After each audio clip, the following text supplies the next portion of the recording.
Welcome to the Huddle Sports Network, where we're breaking boundaries and redefining podcasting. Broadcasting live on 6 different platforms, we're bringing you the latest in sports like never before. Imagine tuning into real-time discussions, expert analyses, and fan interactions all at your fingertips. Each platform offers a unique experience, whether you're on YouTube, Facebook, or Twitch. We're not just sharing stories, we're creating a community of passionate sports enthusiasts. Join us as we dive deep into the evolution of podcasting, where every episode is a chance to engage, debate, and celebrate the world of sports. This is where your voice matters and the game never stops. Welcome to the Huddle Sports Network, where we're breaking boundaries and redefining podcasting. Broadcasting live on 6 different platforms, we're bringing you the latest in sports like never before, where sports passion meets podcasting brilliance. I'm Mike, the Bear fan, and alongside Bill, the Packer fan, and our buddy Ken Catalone, we're bringing you an incredible lineup of 38 diverse podcasters. Each one brings their unique flavor to the table, covering everything from game analysis to behind-the-scenes stories. Imagine diving deep into the minds of experts who live and breathe football, sharing insights that you won't find anywhere else. Show us here locally in the community. Make sure y'all go check out Kneecap Body by Jeremy Campbell.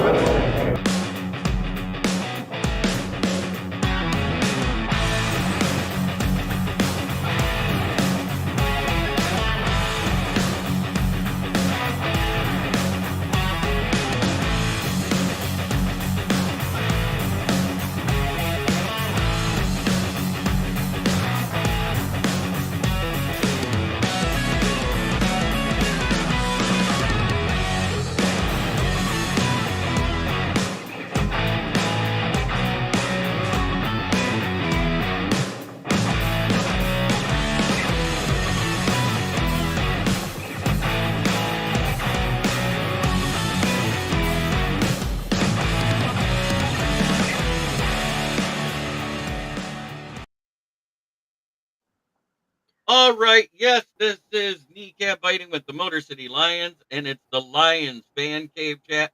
I have brought in Buffalo beat writer and podcaster Jamie Malloy, the Strilla to Thrilla, Chicken Nugget King, and Will Vogel. How's everybody doing tonight? Good. Awake for Good. now. Hey, feeling good, feeling great. How are you? So this is the Bills versus Lions preview, and I figured instead of just getting a one-sided affair, get a little insight on the Bills side, because he follows them, he knows them like we know the Lions, and it is a know thy enemy night. So, Jamie, how long have you been writing now?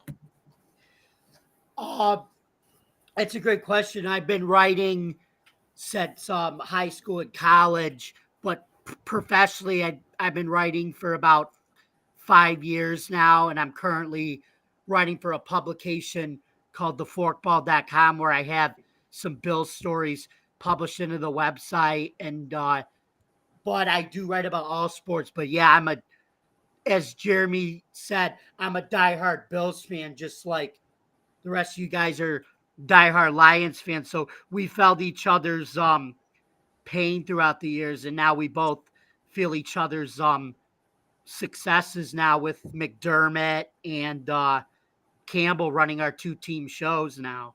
So. Oh, and look at this, we got Austin Hacker in here. How you doing, Austin? What is up, Austin? Doing great. How you guys doing? Good, man.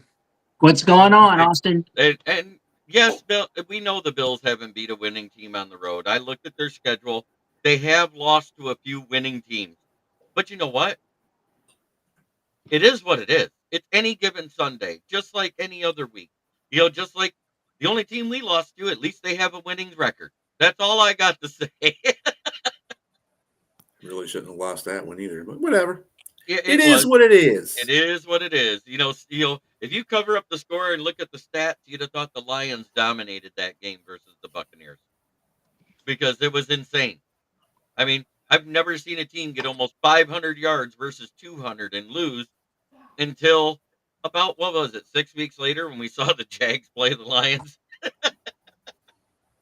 Or Green Bay played us and they lost and they scored. They were one. They had more yards. 450. They had 450 to our 280. Yeah, I know. Statistics don't mean any. I keep saying today, statistics don't mean anything in the game. It's the percentages. Red zone percentage and third down percentages are the big percentages in the game. That'll tell you everything.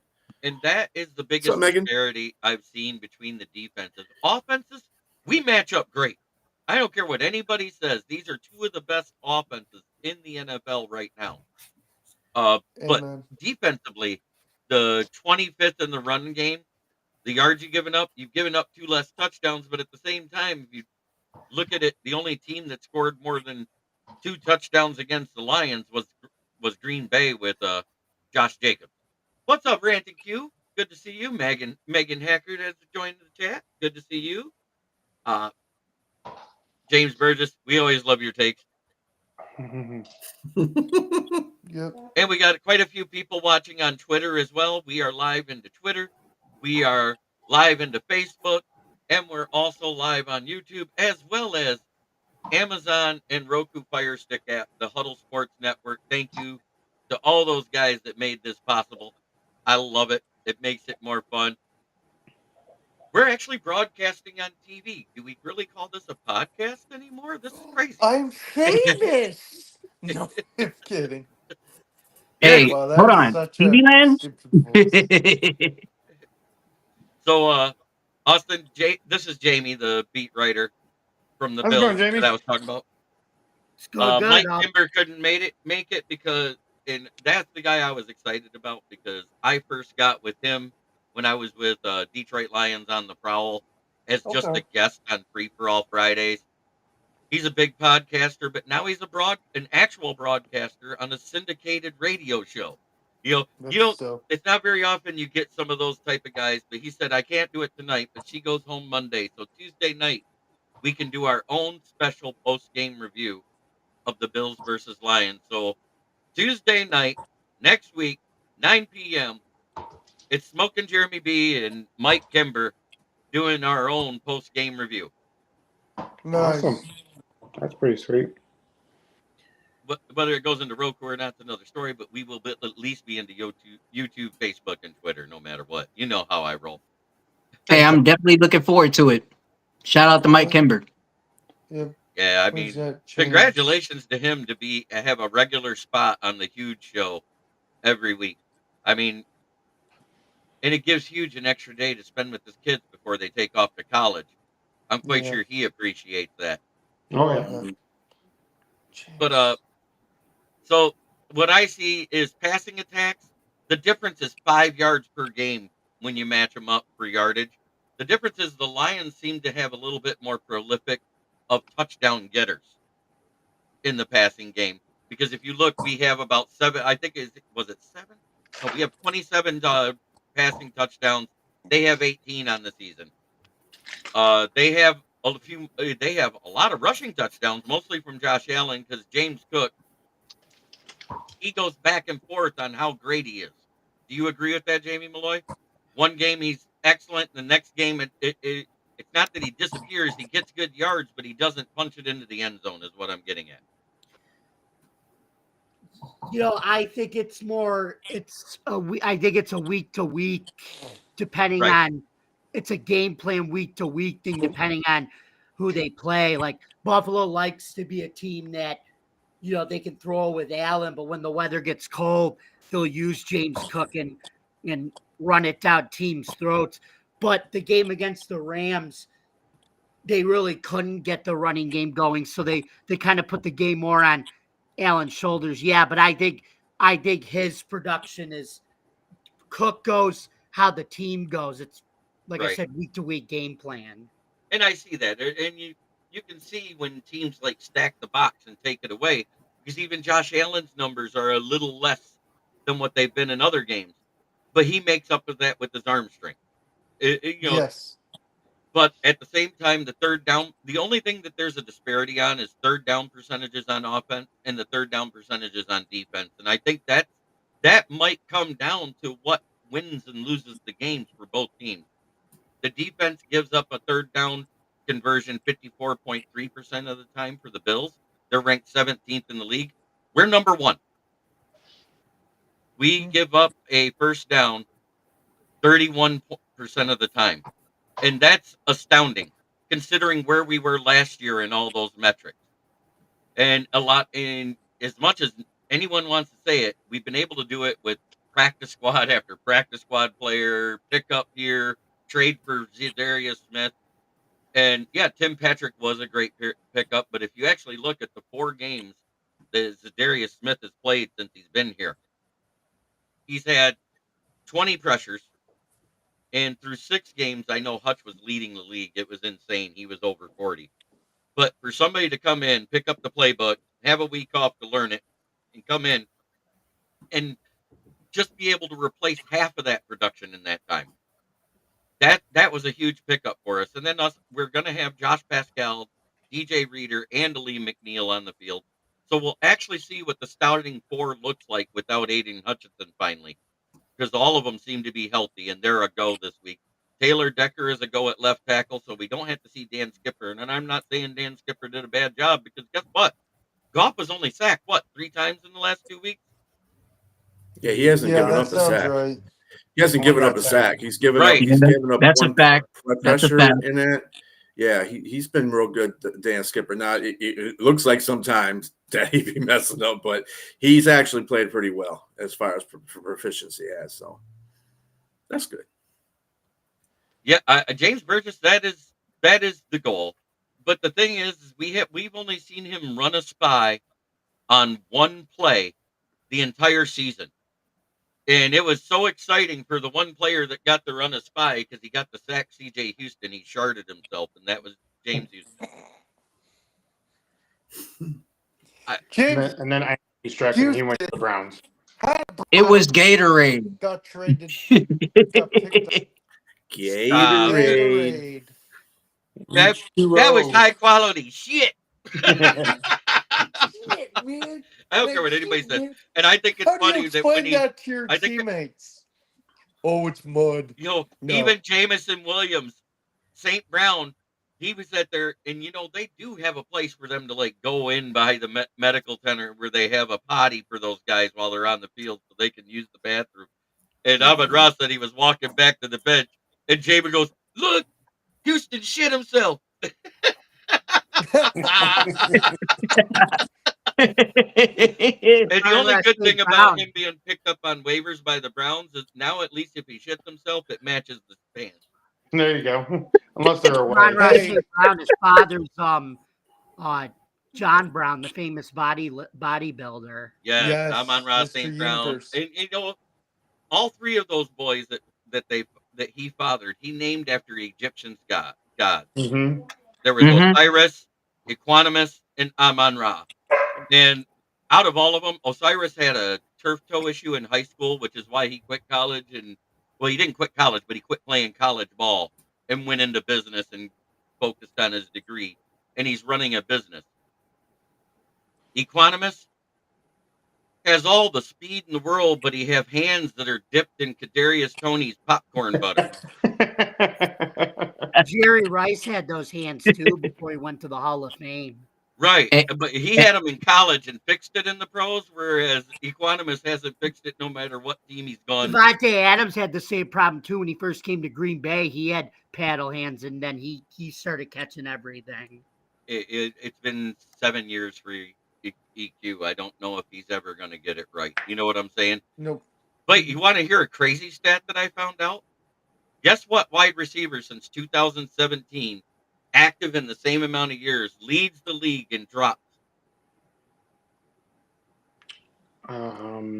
Jay Jetta, isn't it? Deontay Johnson. Are you talking about Deebo Samuel? Nope. I know he had a drop. He leads it by over 100 drops, and as much as I hate to say it, it's Amari Cooper. Really? Ooh. There's Amari Cooper. How can I forget that? How? Deebo Samuel, Kadarius Toney, what's the difference? Deebo Samuel. Rick, one's a gadget, multifaceted receiver. The other guy could have been a star on the Giants, but the and everybody thought the Giants were crazy for trading but the Giants actually look pretty smart now that they got rid of them, even though they're 2-11. So. But I Here we will. go. Okay, Wait, okay. with Go Kadarius ahead. Toney, what I will say is he's the only wide receiver to be fired twice in the same year. He got fired by the Chiefs, and then he got fired by the Browns. And he has and don't forget one of the other few wide receivers to basically do nothing but win a Super Bowl ring too. Right. But how soon? I think the scariest teams in the AFC right now for AFC, it's the Steelers and the Bills. And I'm going to say it because the Steelers just seem to keep getting it done. They've won 10 games. They're leading their division. Everybody thinks it's the Ravens. I think Malik Neighbors will be a star on the Giants, but he needs a QB that can actually throw him the ball, and he doesn't have one this year. That was kind of the point I was making, Rick. Luckily, the Giants did make that trade the way they were going. Had they kept Kadarius Toney. Yeah, and Daniel Jones gets fired, gets all that guaranteed money. He's paid the next 2 years, and he's sitting on the practice squad of the Minnesota Vikings. How crazy is that? That might be good for him though on the Vikings if he gets extra reps there. He's making half a $1,000,000 doing that. I do have an update on JJ McCarthy. His rehab is pushed back 6 months. So when they went in to fix what was in there, they had to repair that meniscus tear again. Mhm. So his recovery is pushed back an additional 6 months. Jeez. Will, you Like are I said, having I some think he could major be issues good. tonight. No, I'm Like I sorry. said, I think he could be a good quarterback. Yeah, But I want to see what he can it's do, just like crappy. in an offense that isn't a ball control, time of possession, pound the rock offense. I want to see how he can do with that. Hey, Will, with your issues there, I'd rather you just watch and attack through the comments. You can answer on each question that we give, but even your video's grainy right now, and it's giving off a feedback. So I'm gonna Mhm. pop you out, brother. But while we talking about this, I think that straight to Amari Cooper. I think Amari Cooper is a legend. I think he's a beast at this Oh, time in his game, and he's playing like he's still in his prime. I mean, yeah, man, And I'm not we got knocking him his for ability. peanuts too, basically. And Yeah, I mean, you stole him. his salary his cap hit right now is actually less than a first round rookie's salary cap debt. Right. If he ever fixes, and I think it will with better quarterback play, you have to remember he went from Derek Carr to Dak Prescott, and then he went to what? Deshaun Watson? hmm So, Yeah. that might have a lot to do with whether the balls were actually catchable or not, because sometimes that stat lies to you.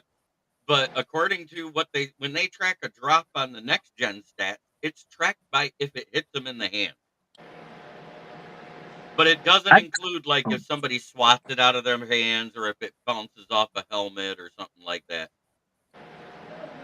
I don't know either, Will. It might be time to update the phone or update the internet. You might be getting and a drop. And to say the least, Jeremy B, I think that I think they building on great chemistry. Coop and Allen, they building on great chemistry and they playing very well.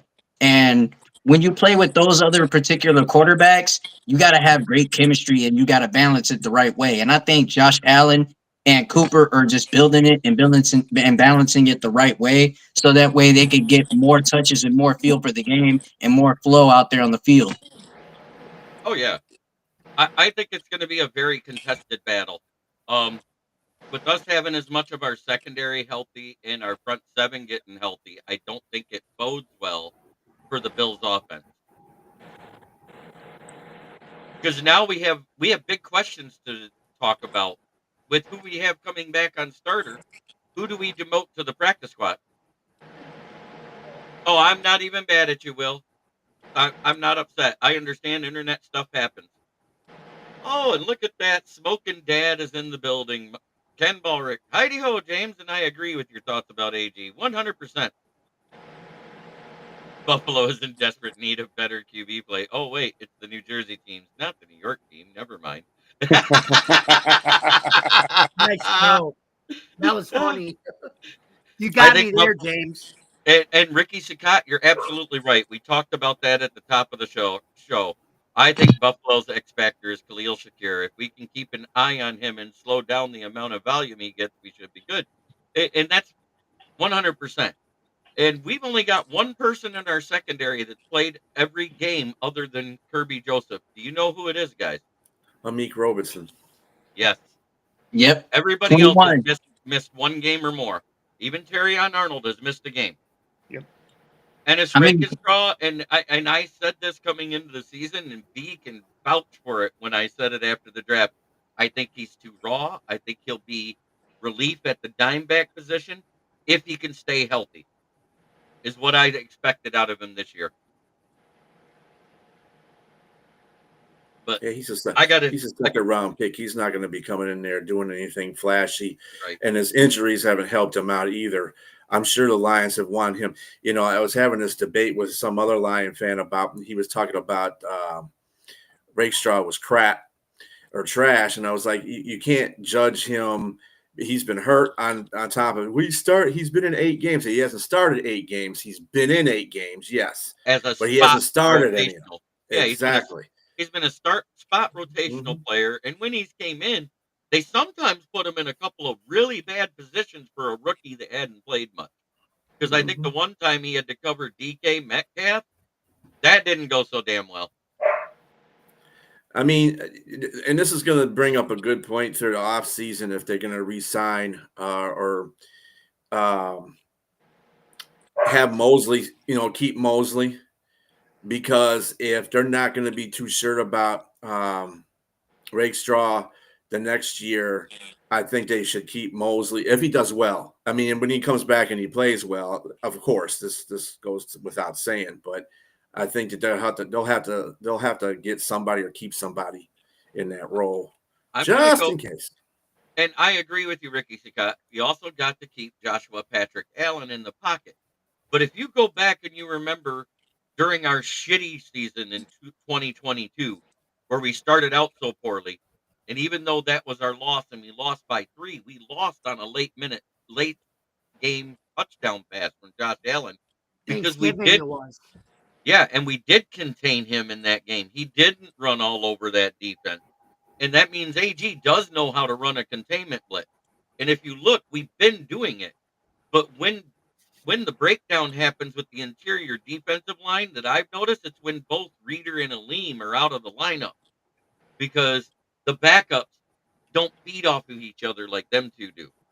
The backups can play well when one or the other's in, but when both of them are out, that whole center of the offensive line just spreads it open, and a quarterback's able to get away from containment.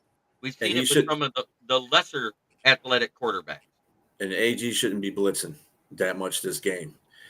Josh Allen is 4th in the league against the blitz, and he can kill you on the blitz. So AG better not be blitzing like he's been doing from these other quarterbacks, because they're going to get burned.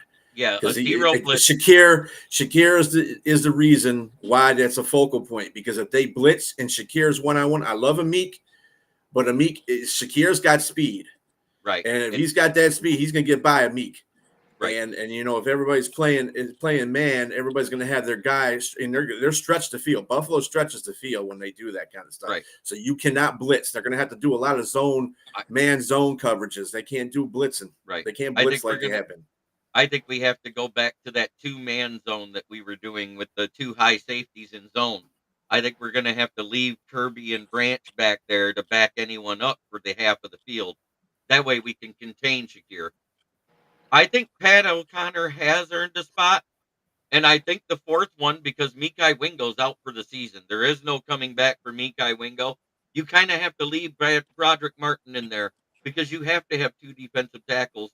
That way when one comes out and the other one gets tired, you're not putting the same guy in 2 different positions.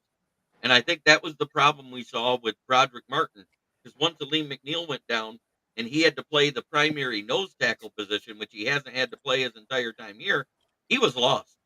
And that made Patrick O'Connor get lost because he didn't have someone who knew what he was doing there. And I'm not calling Broderick Martin a bust.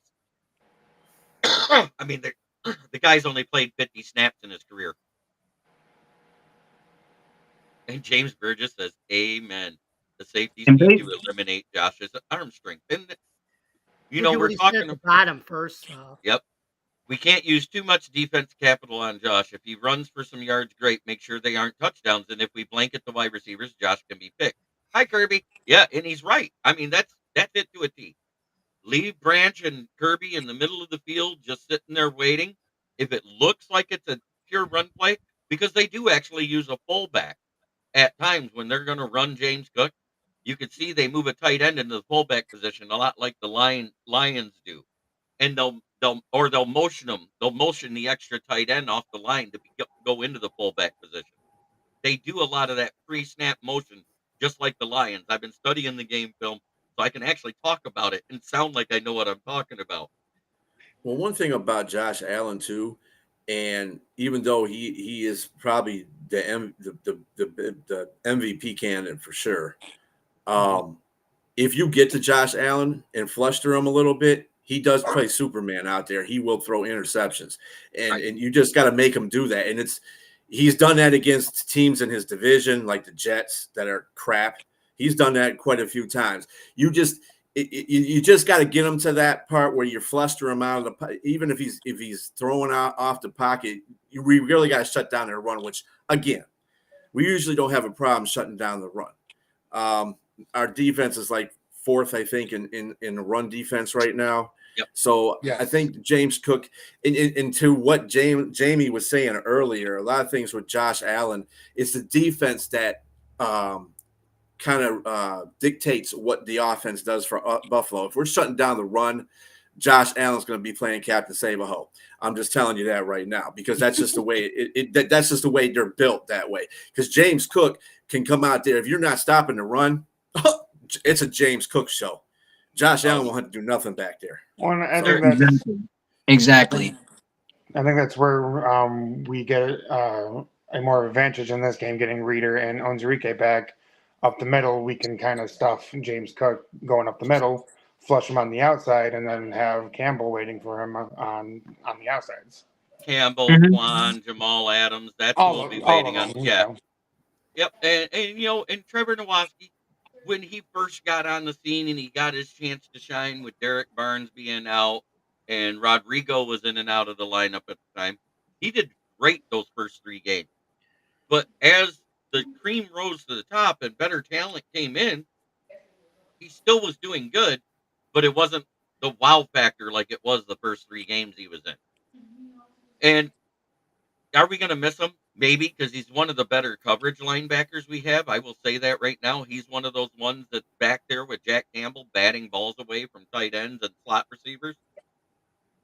But Khalil Shakir, uh, he's kind of their fast version of Amon Ra on that roster, is what I see. Do you agree with that, Jamie? Yeah, I do. I even think he's the Bills' own version. He's not as big as this guy, but he's kind of their own version of Puka Nakua a little bit in terms of like he's you. It doesn't matter what coverage you play against them. Like you could put a corner or a tall safety, and it's just not going to cover him. He's always going to find a way to get open and catch the ball. He reminds me a little bit of Khalil Shakir. He reminds me of another great receiver we once had, Eric Moulds, because That's a he good was analogy training right with there. Eric Moulds all off season, and it looks like that training's been paying off. And we got him in the 5th round in 2022, so he's gone from a 5th round guy looking to make the team to one of the key receivers on the team now in just 3 years of his play. Well, of course, he became a target magnet. And I'm going to say exactly why. He's the only veteran on that roster that knows the playbook inside and out. You got Keon Coleman, who's a rookie. He's still learning it, still learning the route tree and everything else that a rookie has to learn coming into the NFL. And then you got Amari Cooper, who came in midseason with the trade. Great trade, by the way. I love the trade for the Bills. I agree. But at the same time, he struggled to stay in the lineup as well. You know, you guys have been missing them two off and on all season, and yet you're not really missing a beat. because Khalil Shakir is that guy. And the same day, like I said, with Dalton Kincaid, we weren't really missing a B because Dawson Knox was playing well, and we had a practice squad tight end that we activated. Zach Davidson, his name got called a couple times too. So it's the same thing. What do we talk about backstage? Uh, Jeremy, it's both of our teams keep hearing, oh, you have all these injuries, and yet it's next man up for both squads. Both squads have just found a way to plug and play guys while those guys have been hurt. And I will say for the Buffalo defense, the guy I've been disappointed in since he came back from his injury, because he's nowhere as good at run stopping as he used to be, is Matt Milano. I don't know what's going on. I don't know if it's a mental thing because of the couple of injuries he's had over the past couple of seasons, and he's afraid to do that big hard contact like he used to do. But he's not hitting running backs the same way anymore. Have you noticed that too, Jamie? Yeah, and I just, like I said, I think that's a mental, got to get back in the game, back in the game rep type of thing, because, like I said, he can do all that in practice, but you can't replicate that. You can't replicate that unless you're playing in a game coming back from an injury like that, and that's what he just has to do. Is if he's shown that he could do it in practice, he's got to mentally tell himself, okay, I got to do this in games now. But yeah, he's coming back. But yeah, it's more coming back from that injury, getting back to game speed, and he's older now, but he's got a $16 million cap hit too. Right. And he doesn't want to lose those game checks because that gets cut in half. You know what I'm saying? When you're injured and you're not getting the full game check, you're not getting your full salary. It may have that cap hit still, but you get your guaranteed money only. You don't get the whole game check. You guys feel what I'm saying there, right? Agreed. Yeah. But what I was Oh. basically, what I also think it is too, is when we drafted Milano, he was obviously more of the focal point. But the difference is this team's a lot deeper at the linebacker position now, that he doesn't really have to be the main plug, because Terrell Bernard and Dorian Williams, who are still on rookie deals, were playing lights out, filling for him all year. I love Dorian Williams coming out in the draft, and I everybody was so high on Edgerrin Cooper, and I said, well, if you go back and look at their careers, Dorian Williams is the healthier, same version of a linebacker. And is what I saw. He's got freak speed for a linebacker. I'm like, that guy's probably like the fastest linebacker in terms of like pure speed. You can't coach that in a linebacker. You could coach his technique, but I mean, he's got defensive back speed for a linebacker. So Jamie, you heard me talk about the crying that the Packers were doing all weekend about refs, and how I think it's hilarious after how many years they would tell Detroit fans, take your loss with pride, don't cry about the refs, good teams get the calls. So there's an AI meme about it. I'm going to show it right now. I love the guy. The guy's still wearing, what was that, an old Aaron Rodgers jersey or something? Oh, yeah. Yeah. Aaron Rodgers. And the girl next to him's wearing Randall Cobb. Oh, I thought it was hilarious. And this will be Bears fans until they have a winning season again. They will be the living dead by the time they have a winning record again. Oh. Felt like it could have been this year, could be next year. Who knows? It's all about the development of Caleb Williams. That's all it is. But they already fired their coach, and everybody says, "Oh, Thomas Brown did such a good job as interim offensive coach. He's going to play better when we go to San Francisco." Not. I like awful. Thomas Brown, though. I just think that was a tough first game for him. But I think they should. I think they should have brought somebody in. I seriously do. I think it overwhelmed him to take over that much responsibility in 1 week. You know what I'm saying? Here, guess what? As a Bills fan, I don't know if this is official, but a little birdie is telling me that the Bears might be interested in Joe Brady, the Bills' offensive coordinator, when the season's all said and done. I've heard these are the four main names that are available because it was five. It was Bill Belichick, but he's now the coach of UNC, which is crazy to me. But anyways, it's Joe Brady, no particular order. Joe Brady, Ben Johnson, Mike Vrabel, and somebody even mentioned bringing back Lovie Smith. That's the four I'm hearing for Chicago. Really? And if you think about it, isn't he kind of like out of touch with the game now? Because he's like, I don't know. What Lovie he's doing Smith went to now. college, and then he was with the Birmingham Stallions that just won the UFL. So Lovie Well, I Smith is think still in correct. football. He's still coaching. He's still a head coach. Mm. He's just not coaching in the NFL rank. Oh, okay. I apologize then. Yep. I don't mind. What would Joe Brady would actually make sense because he would get to reunite with their defensive coordinator. Their defensive coordinator was Eric Watt. Is the Bears' defensive coordinator is Eric Washington, who used Right. to he used to work with the Bills. But at the same time, that defense didn't even look as good that week without Eberflus there, which makes you wonder if it was more Eberflus than Washington, is what I'm getting at. There was a lot of downfalls in that game I didn't expect. It's Mhm. funny because in But season 2, Eberflus, he had that defense going in the right direction last year. yeah, He did. after they made the trade for Montez Sweat, they were a top 10 defense, top 5 in rushing defense. Mhm. It's crazy that it fell They off as just much as it is. they got to But get out that's of the that. thing with the head coach. You got to put both sides of the ball together. Right. They But got to at get the out of same those. I'm sorry. Go ahead, JB. the other thing I wanted to talk about this week is we saw some major injuries that happened over the last few days, and we saw what could be considered an Antonio Brown blow up. Devondre Campbell Oh, grabbed his toys and went home I in the don't know what middle of that that was game about. last night. It's nuts. I mean, James Burgess, thanks for bringing it up. But the big one that I wanted to talk about is rookie linebacker who looked like he was going to be the best linebacker that Dallas has had since Leighton Vander Esch for off-ball linebacker. DeMarvion Overshown blew out all three ligaments in his right knee: the ACL, the MCL, and the PCL. Kudo, that's a Nick Chubb type of injury, guys. Yeah, that's bad. And for a linebacker who does almost as much cutting and turning and everything else that a running back does, it's going to be a rough road to recovery. We see how long it took Chubb to get back, and he still don't quite look right.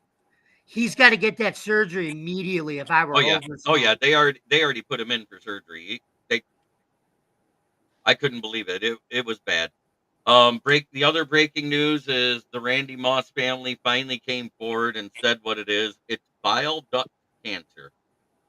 So Thaddeus Moss, while I applaud him for defending the fact that his family should be able to break any news about their family, he shouldn't have called Larry Fitzgerald a liar because the bile duct is connected to the liver. It is a form of liver cancer. He was right, but he was wrong for announcing it before the family did. Yeah.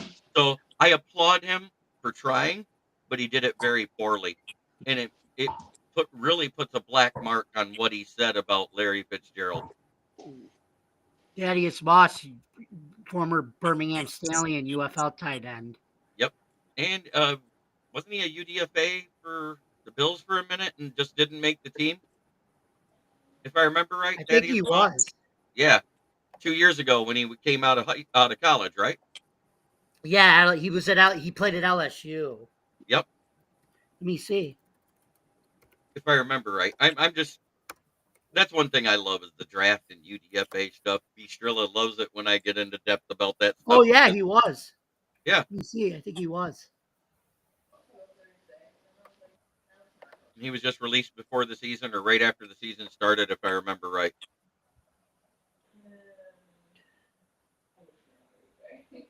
Oh, it wasn't 2024. It may have been 2023. Let me see. It was either 2023 or 2022. It was one of those 2 years. I want to say 2022 is what's sticking in my head. Huh. punt god. Yeah, that girl ruined his career. He's with the Chiefs now. Yeah, He's actually punting for the Chiefs now. Yeah, he's on their practice squad, if I remember right. No, he's actually their active punter. Oh, I've watched Chiefs games. Matt He's Reed, their yeah, active punter. right. But I mean, she damn near ruined his career by accusing him of what she thought he did. I know, but like I said, we got Sam Martin, and other than the black punt, Sam Martin's been a good punter. Okay, though, too. he came He out used to in be us. He used to be our punter. Thaddeus Yeah, a Moss couple years came out ago. in 2020. He went to the Washington football team. He went to the Cincinnati Bengals, and he was kind of like a walk-on UDFA tryout in 2023, but he didn't make it. And Oh, so he went the straight to Bills? the Birmingham. Yeah, and he was because he was at that. You know how they do all the UDFAs that are just in free agency, and they bring you in for a tryout prior to all the rookie workouts and everything like that. They do that stuff. He didn't make it, but he went to the Birmingham Stallions in 2023. And this past year, he played for the Hamilton Tiger Cats in the CFL. I wonder, do they just think he doesn't have the drive for the NFL, or what do you think it is with him? Well, I think he went to a bad team to begin with. In 2020, the Washington Commanders were awful. Let's not sugarcoat it. That was what the last year of Dan Snyder and all that rigmarole that was going on, and there was all sorts of headaches, and they fired Ron Rivera mid-season and all that stuff. Yeah, well, So- Carolina might have Dan Snyder 2.0 and Tepper, but Well, the good thing is Dan Morgan put him in his place, and it looks like it's working. Tepper isn't getting as involved in the football decisions anymore. He goes, "You let me be a general manager and take care of your football team. All you got to do is write the goddamn check." And I love the fact he did that. Canales probably told him the same thing when he got hired as head coach, probably. Yep. Ralph Williams says hello, guys. That's our Pittsburgh guy. Hey, Ralph. Hello. As they would say on the honeymooners, hey, Ralphie boy. I love that comment, Jason Buckner. He's comparing Khalil Shakir to Andre Reed. Do you agree with me that it's going to be one of those last team scorers wins it, Jamie Malloy, in this game coming up Sunday? Yeah, if it's anything like the Thanksgiving game from 2022, get ready.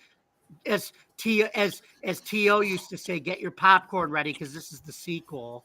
Yeah, exactly. And you can't really say for sure.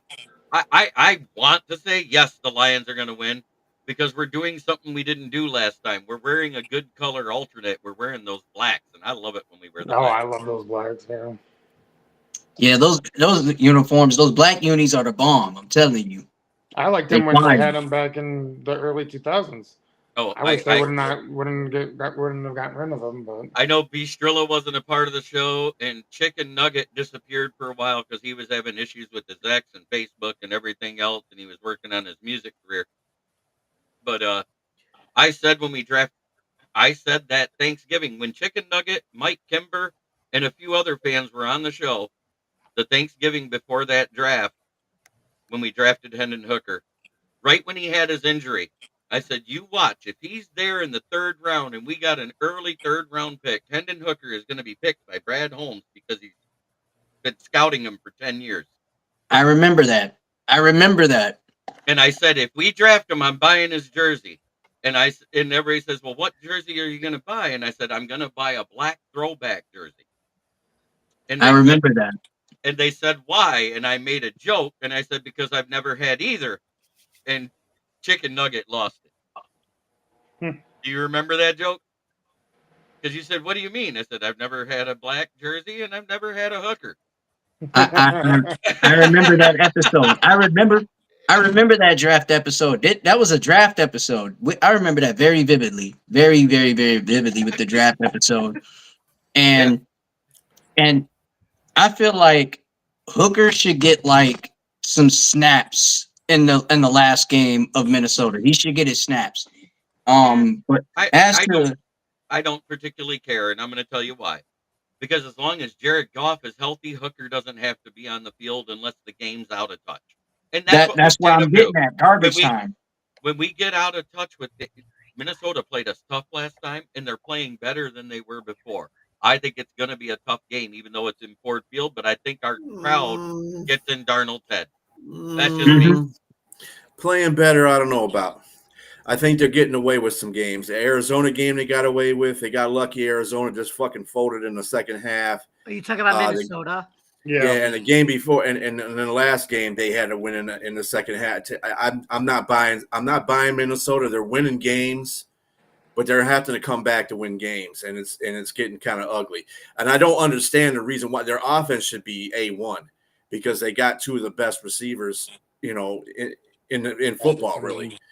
So I don't know what's going on with them, but I don't know if it's their defense are having problems in the beginning, and that's another thing too. He's not. What's his face is not. I don't know what's going on with him either. He used to that? be a really good defensive coordinator for Brian Flores, I think Yeah, a Brian lot of Flores. teams are taking what the Lions did and using it. They're using that type of offensive game plan because Ben Johnson, prior to this season, is the only offensive coordinator to score 30-plus points versus the Brian Flores defense in Minnesota. And And Flores is now, one of those live and die by the blitz, get after him type of. but he also, if you watch, he goes to a soft zone coverage in the second half. And NFL caliber quarterbacks, if they're worth a grain of salt, they torch zone blitz defenses Or prevent. all the In time. other words, prevent what you're Yeah. saying. Mm-hmm. Yeah, it's more of a prevent. The safeties are sitting 15 yards off the line. The corners are sitting 7 to 10 yards off the line, and the linebackers are back 5 to 7 yards. You're off-ball But linebackers. that's what I'm saying though. If you're a good defensive coordinator, or you can hold your water as a defensive coordinator, you should be looking back at that and saying, you know what, I can't do that again. Let's do something different. But he's constantly doing that time after and time again. And Flores, that's a pattern that you can't have. And let me tell you something. That's also a difference between you becoming a head coach and staying as a defensive coordinator too. So you other teams are watching what he's doing. And if they say that, Minnesota is winning these games like by hairs now. And against teams they shouldn't, against the Jacksonville Jaguars, Yeah. that was terrible. Well, in the last 3 weeks with the Kansas City Chiefs, you can say what they've been doing is terrible. As good as that defense is, I don't care if the offense is mediocre. They should be at least winning by a touchdown every week. Well, that defense hasn't been playing well either. I mean, Yeah, Carolina scored 27 points on that defense? Come on. Yeah, Their Carolina. defense ain't that good no more. Their defense is fading. It's prime time for somebody to get kick their ass now. The next 2 games, somebody's got to beat them. Oh yeah, for sure. Pittsburgh will be good. Good to beat them. Oh, I'm not Pittsburgh's going scared to be of- a dark horse for the playoffs, bro. I've said that. I think the Bills and the Steelers are scarier than the Chiefs right now. Oh, absolutely. Michael Strand even said the same thing on Fox. He's like, everybody's saying Kansas City's the team to beat. He's like, I actually think he said it. He said, I actually think Buffalo was the team to beat, not Kansas City a couple weeks ago. He even said it. The only problem is that whoever wins, and if the Chiefs don't fall down and lose a couple more games, and then you get the head-to-head up to where you're the number 1 seed, is having to go to Arrowhead in January to play to get to the February game. I think that's the only downfall there is, because that fan base is just so rabid. They're It's kind of just like like the the Bills Lions. fan base. It's blue collar, and plus that stadium's in a white collar tailgating suburbs like the Bills stadium is. It's the same Right. thing. Kansas City is not built like Detroit or Buffalo, first of all. No. Kansas City can be beat. And the only problem is that if you get Kansas City in a situation where they're hosting play and they're in the playoffs, that's what triggers Kansas City. Playoff games start triggering. Every playoff, have you ever seen every time they're in the playoffs, they start playing out their freaking mind. Right. And They that's the problem. kind of just bounce around. Like last year, they were only 10-7, but they won a Super Bowl because when they got in the playoffs, they were kicking everybody's ass. Right. Yeah. That's what you got to stop. Right. Well, there's only been 2 defenses in NFL, or 3 defenses now that's held Patty Mahomes to 0 passing touchdowns? Can you name all 3 of them, B? Chargers are one. Let's see. 2 of them happened in the same year. I'll give you the year, 2019.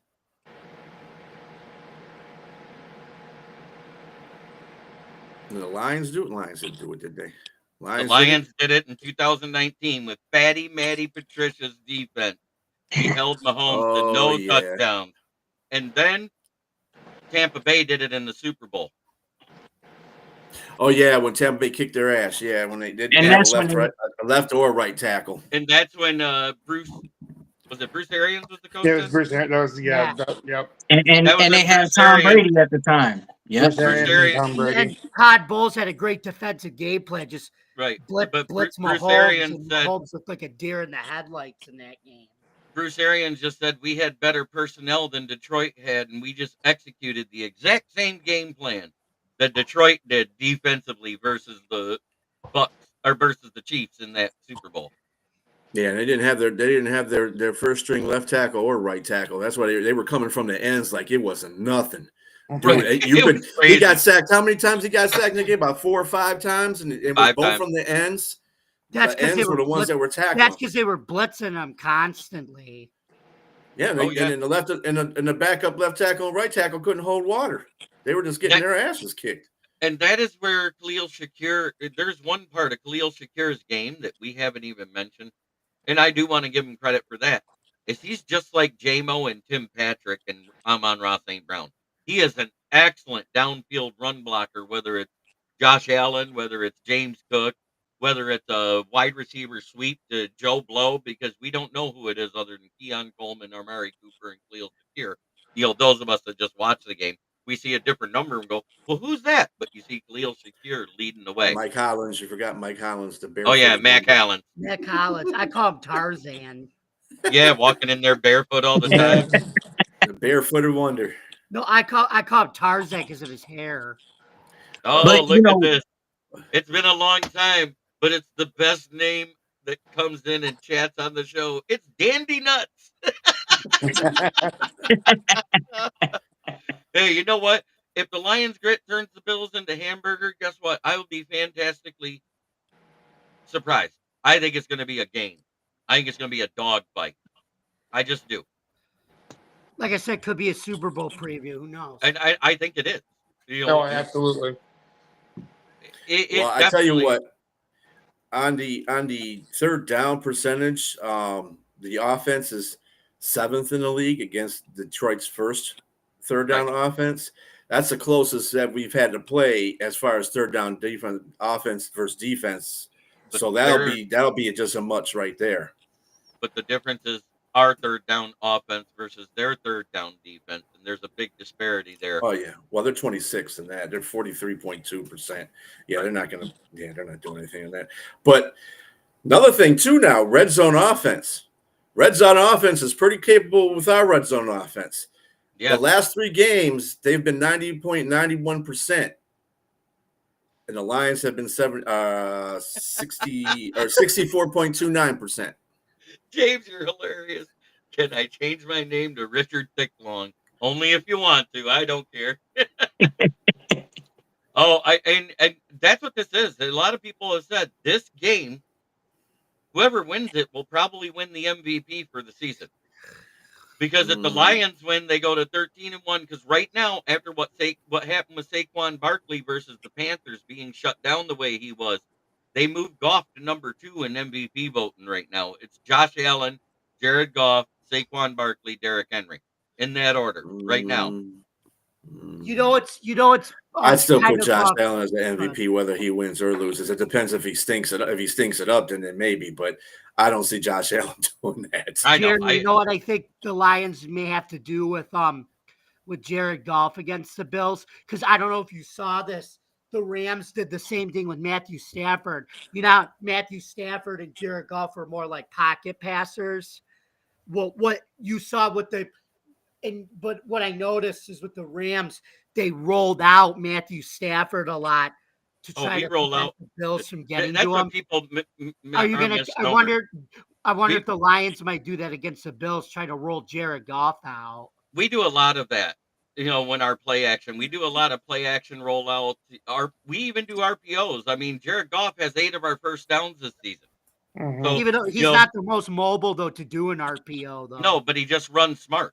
He runs smart, and he has a rushing touchdown this year And And a receiving. receiving touchdown. and a receiving touchdown.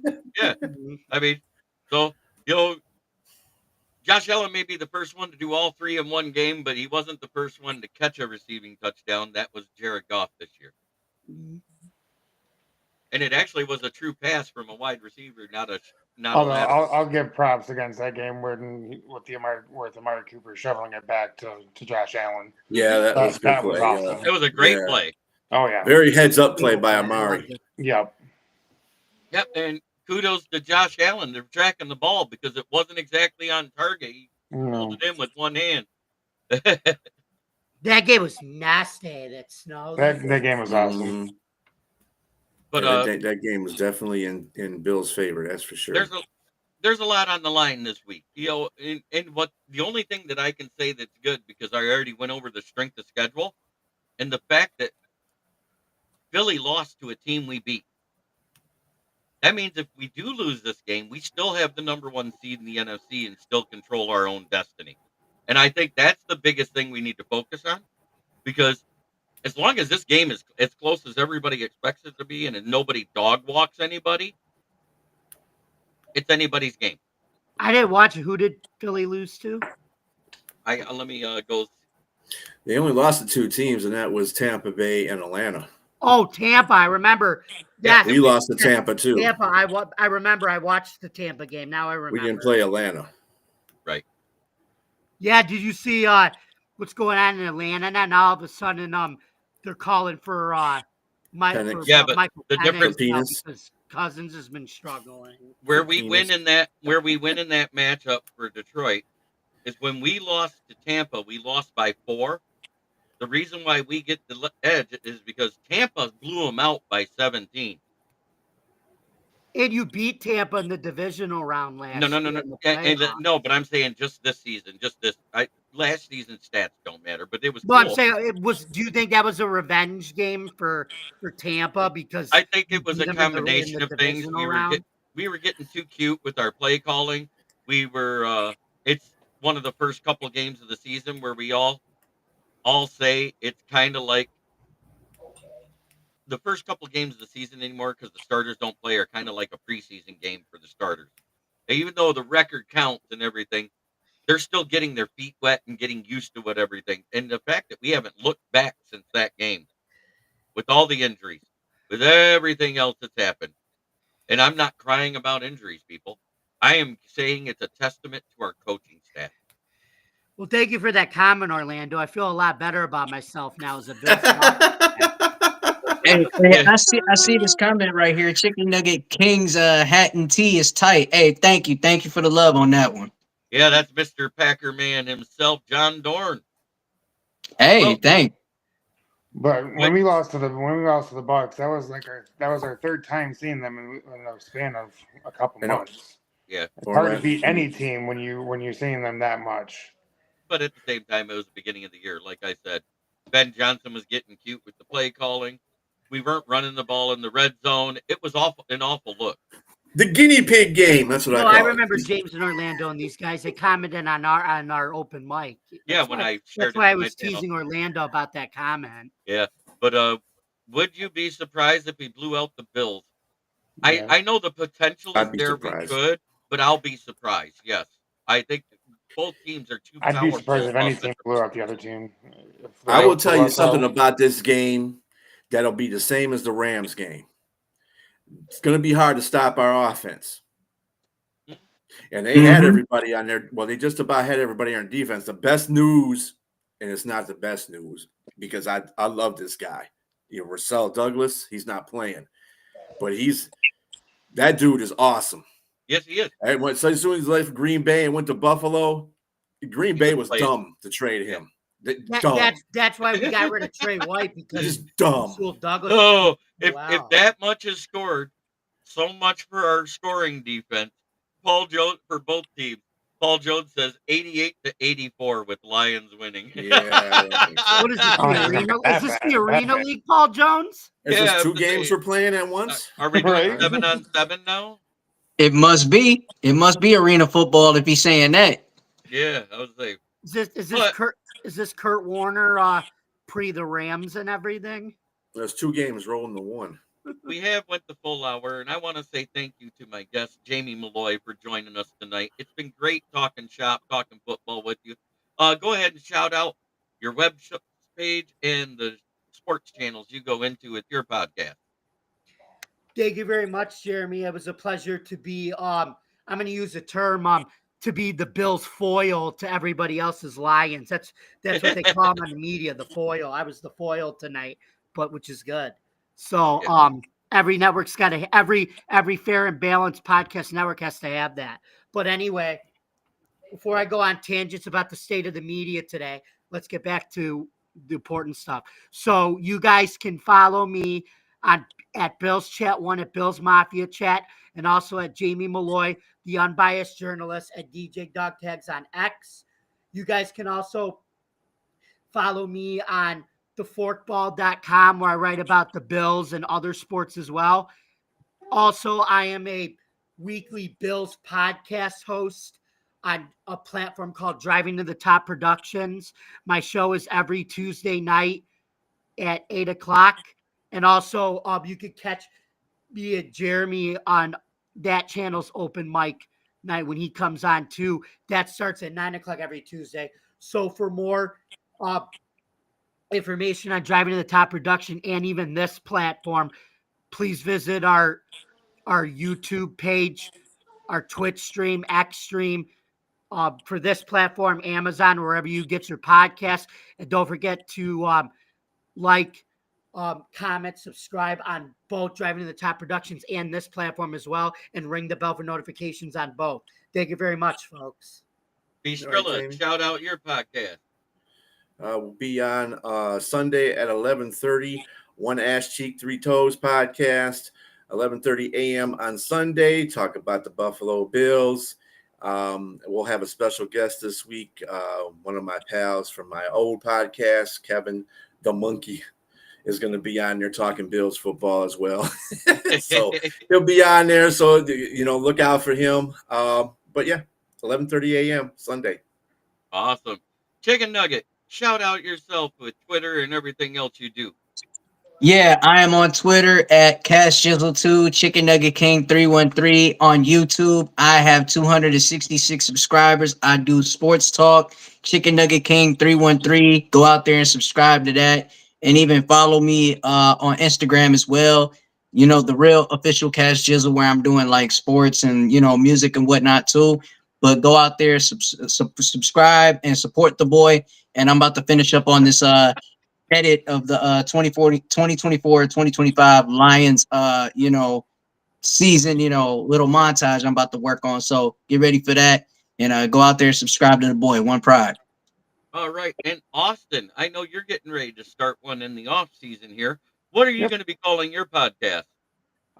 So mine that I'm starting up for the 2025 season is going to be called Down the Field, Detroit and Beyond, where I'm mainly going to talk about Lions football, do weekly previews, maybe do some score predictions, and look at injury reports and talk about other teams as well throughout the league. And what is it? Yeah, your phone does that to you about once a week.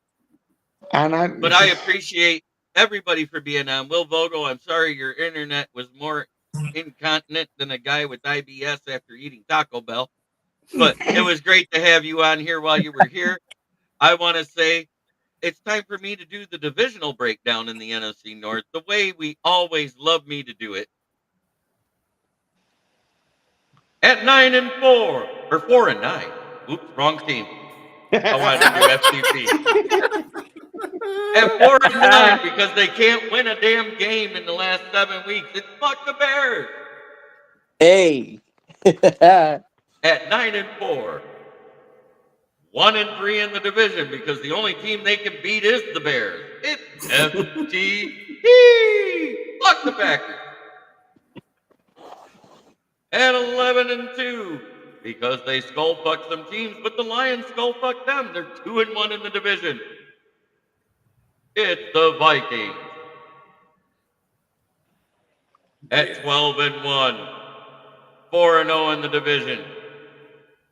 It's the mighty, mighty Lions, Kings of the North last year, and retaining their titles so far this year. I like it. And last but not least, it's time to give homage to my sponsor who pays me to do these shows. It's Brandon Service at the corner of South Grand Traverse and West Atherton Road in Flint, where the water's shit, but the tires are good. Stop in and check us out. Used tires starting at $45 and up, depending on size and condition. New tires, call to get your quote. 810-233-8230. Stop in and check us out. Talk to George, Red, or myself. New tires are delivered within 1 to 2 business days. And mention this ad, you will get $25 off your new set. If you need a used set of tires to get you by till you can afford your new set, and you mention this ad, you will get $10 off a set of used tires.